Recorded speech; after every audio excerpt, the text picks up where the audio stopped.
Hey everyone, John here from Brewers, and I'm back with another beer from my cellar. Today I'm doing a very special beer. This is the Firestone Walker 14th Anniversary Ale. This was released in 2010, and I've had it since 2010. I actually have 2 bottles of it, so I'm opening this one to see how it's doing, to see if maybe I should be opening the second bottle. So this is a cool beer. I'm going to open the box right now. It's a blend of barrel-aged beers and other beers that Firestone Walker makes.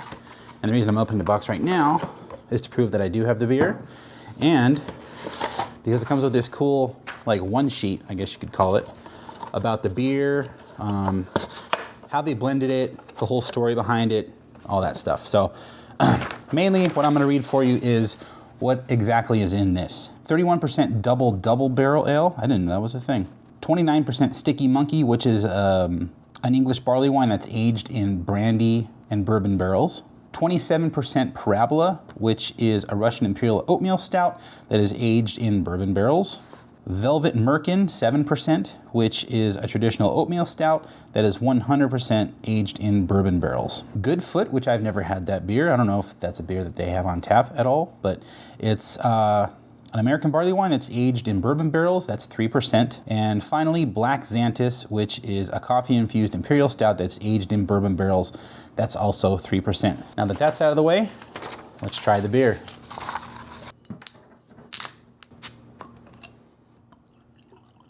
Okie dokie.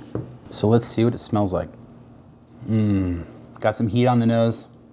Chocolate. Some cinnamon, just a little bit. A little bit of a cherry note to it, which I don't know if that's good or bad. It could be a good thing. It could be a bad thing. We'll see.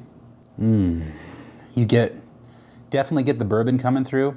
Wood character's nice. There's not a whole lot of vanilla on it for me, on the aroma. And this is at about 55 degrees. I had it in the freezer for about 10 minutes. Before then it was in my cellar, which I always say is usually between 60 and 65 degrees and in the dark. So, but yeah, just a lot of chocolate right off the bat. And the heat is still pretty prominent on the nose. There's some toffee notes on there, caramel toffee kind of thing. The cherry thing is interesting though. I do get not a lot of cherry, but enough cherry to make it prominent enough for me to notice it. It smells really good overall. There's a lot of stuff going on the aroma on this, which is cool. So let's see what it tastes like. Okay, so the cherry thing was not a bad thing. When I was saying it might be a bad thing, maybe it's an indicator that it was infected or something, but it's not infected. It's tasting pretty good. Super, super soft mouthfeel. The carbonation, this is my first beer of the day, so maybe my palate's not adjusted, but the carbonation came off a little bit harsh for some reason. But initially, the mouthfeel was really, really soft and silky. I'm getting some bitterness from it on the sides of my tongue. A lot of wood notes, definitely. The bourbon and the heat is still pretty big in this, I think, especially on the flavor. Like, I'm feeling it, and this is 12.5%, so it's up there, but it's not like a Black Tuesday 19% kind of beer or anything like that. But that heat's definitely there, for sure.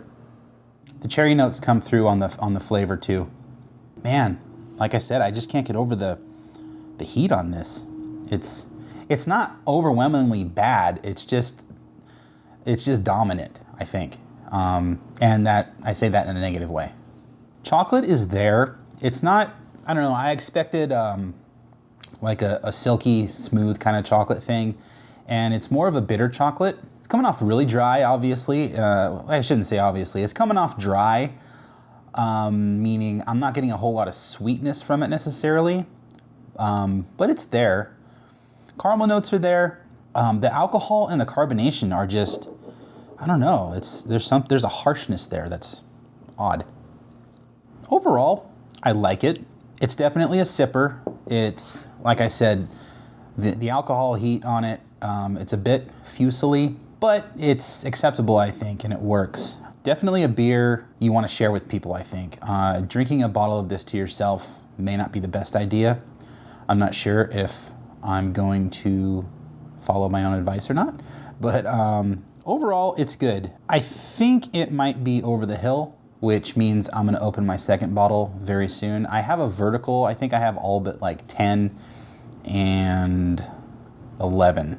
It might be time to open them up and see what's going on. So overall, happy with this beer. It's still a great beer. It's got a great aroma, but I think it's time to open that second bottle. So that's one less beer in my cellar.